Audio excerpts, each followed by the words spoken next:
Spring may feel like it's far away, but trust me, if you're planning on selling, the best time to start is right now. Just imagine missing out on those top offers just because of a few simple steps were left undone. I'm gonna be sharing key tips to get your house prepped and ready to go, and not only to boost the home's value and get all those excited buyers that are gonna be flooding the market this coming spring, but also to eliminate as much stress as possible for you. What's up guys, Anthony Esposito with eXp Realty, your local real estate expert right here in the Cleveland, Ohio area.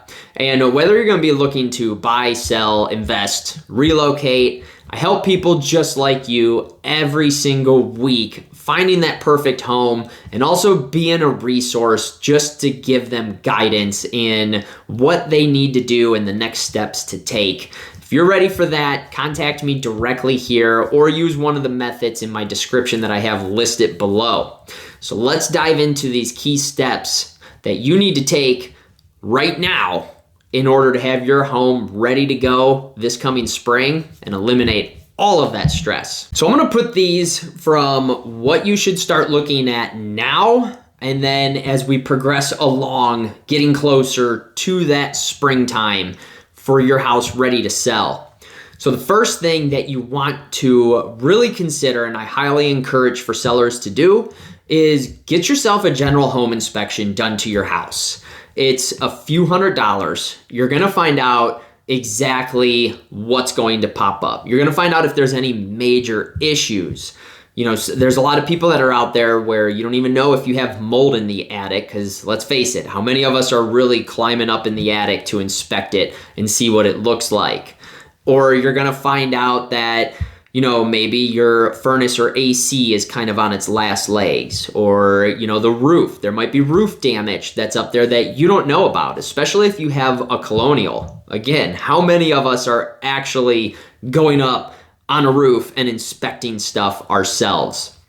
You know, pay the few $100s. It's typically $300 to $500, depending on location, obviously, and the inspection company you use, but get that report. Because a lot of those major issues, they're gonna come down the line when it's time to sell, and buyers are gonna ask you to repair those anyways.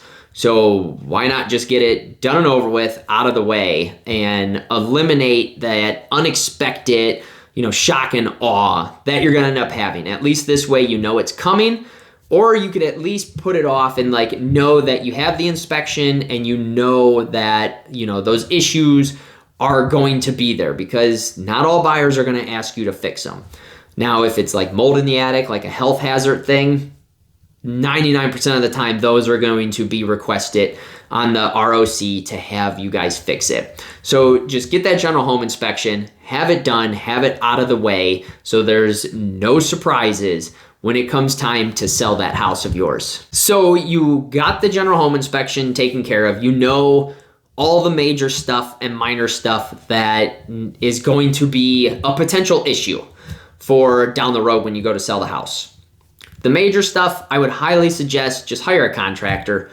Unless you're a handyman and you know how to do it, get it done right, have it taken care of. You know, we all can't install furnaces, for instance, or we all can't install roofs. The minor repairs, go ahead and do them yourself if you can handle it. If there's holes in the wall, so drywall repair, if there's doors that need to be changed, maybe doing like minor updates, not talking a full remodel here, you know, but putting new hardware on, updating your lighting. Kitchens, if you want to remodel your kitchen, now would be the time to start looking to do that. And I know it seems like it's a lot, you know, depending on the size of your kitchen, you're going to be spending thousands of dollars to remodel it, whether it's a few thousand or if it's tens of thousands. It just depends on your home.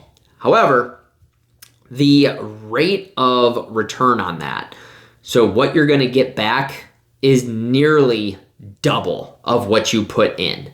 It's 98 to 99% is what you get out of it. So basically, if you put $5,000 into updating your kitchen, you're pretty much gonna get about $10,000 back out of it. So it is well worth it. Your bathrooms, same thing. If you want to update those, by all means, update them, because you will get an investment back from it of nearly double the amount.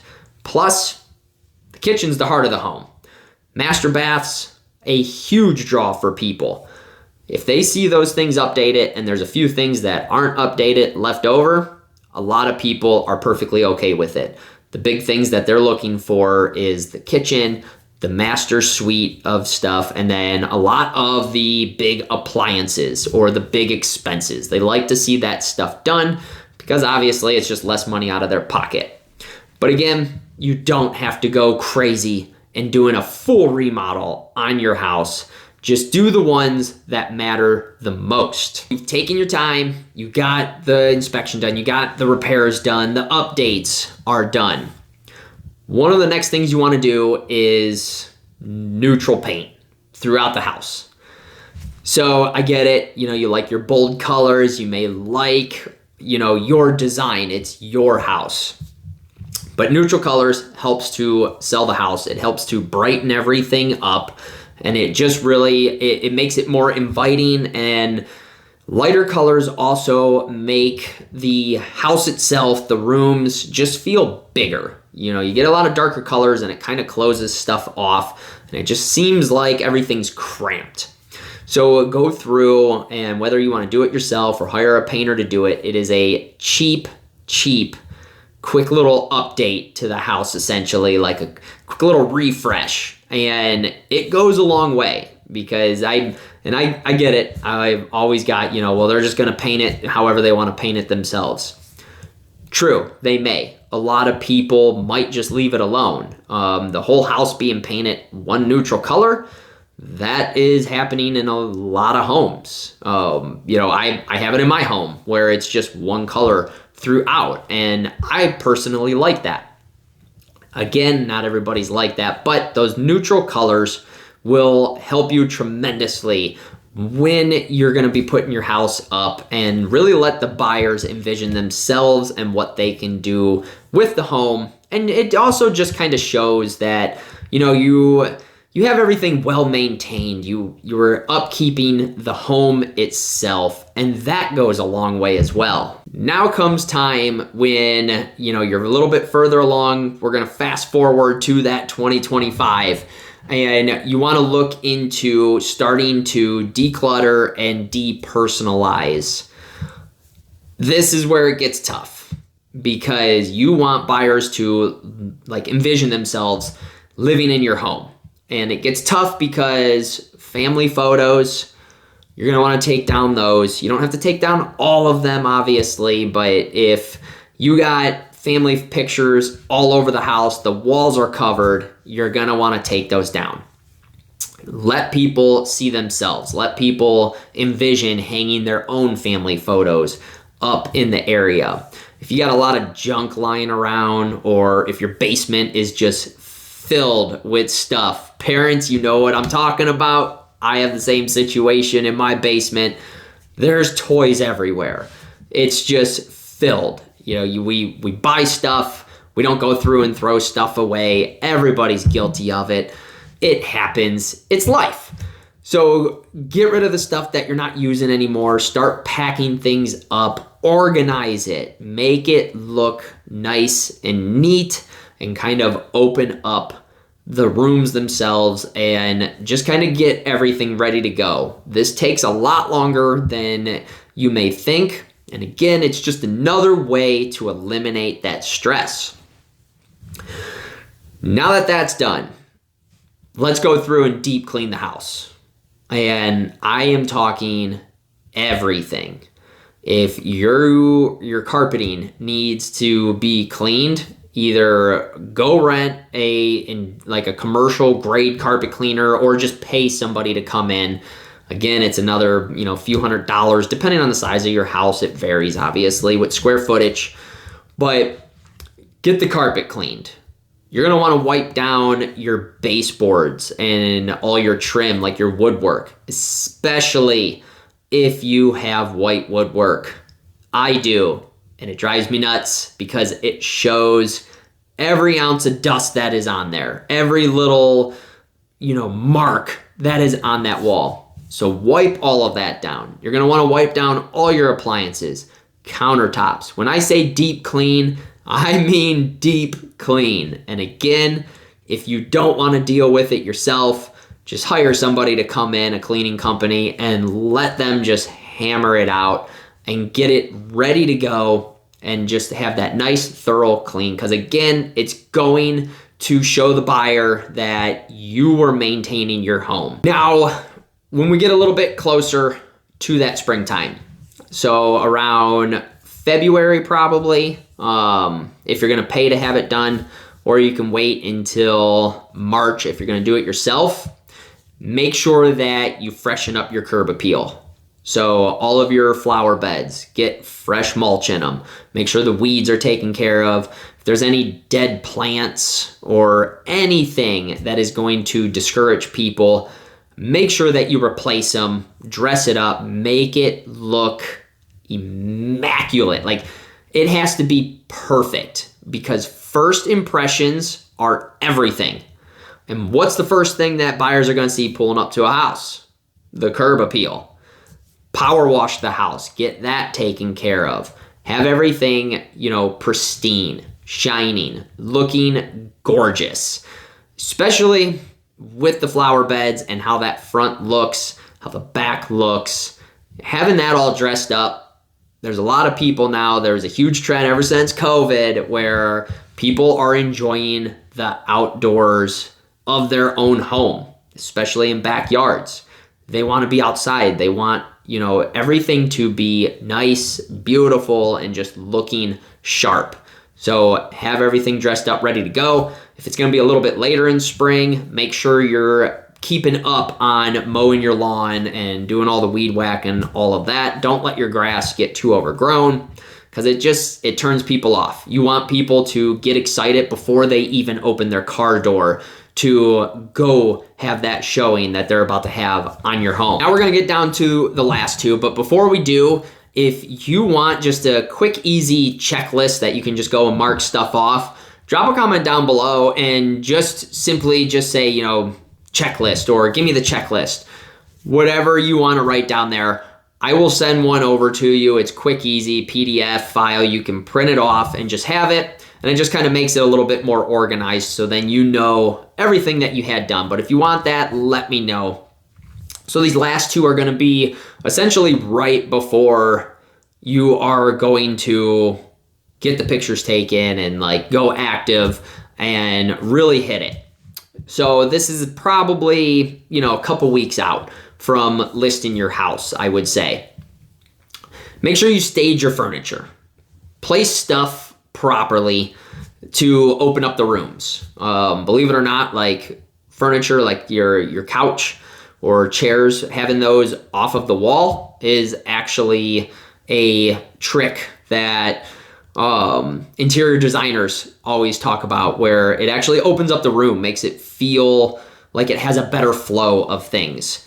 If you have a lot of furniture in a room, maybe get rid of it. Put it in storage somewhere, get it ready for the move, sell it if you don't want it anymore. I know a lot of people, they get brand new furniture when they move, but stage your home properly. There are staging tips. You can find one on my channel. I have a video on that, but do your research, get everything ready to go, stage it accordingly, have it, show ready every single day, especially when you go active. Everything's got to be show ready. And the more stuff that you have ready, set up in place, the quicker that this may end up going and the smoother it's going to go. You're going to have a lot of less stress. Trust me on that one. Now, with that staging comes everything getting ready in order. And then the final step is just ensuring that, everything's set up, ready to go for the photography. Because the professional photography, yes, get professional photography done. If your agent isn't bringing in a professional, ask them to. It's inexpensive. I pay a few $100s on average for the houses that I end up listing, but those those real estate professional photographers, they're going to make your house shine better than somebody coming in and using their cell phone. That drives me nuts. The picture quality, it sucks. Plain and simple, it's terrible. And then you get these small little vertical pictures that are the 9x16 instead of the 16x9 to really show up. And it's just in the wrong format for being online. And it's hard for people to see. It's dark. It doesn't allow your house to shine and really showcase. That is ultimately the first impression that people are getting. That's just how it is. They're looking it up online, whether it's the MLS and various websites, Zillow, personal agent websites, whatever it is. That is the very first time they're going to see your house. Professional photography. That rant's over, but have that all ready, get it situated, and I promise you, you do all these steps, you get everything set to go, you start doing it now, or at least start discussing it now and waiting until after the holidays, and you are gonna be less stressed, less overwhelmed. Again, if you are ready to buy, sell, relocate, you're planning on doing any of that, I help people just like you every single week. I also enjoy just being a resource and just giving you some information. If that's something you're looking for, contact me directly here or use one of the methods I have listed in the description below. I'd love to help you out like I do everyone else on that weekly basis. If you got any value from this, be sure to smash the like button. It's greatly appreciated. If you haven't already, click subscribe, turn notifications on so you can stay up to date on all my real estate tips, tricks, insights, and property tours that I have coming your way.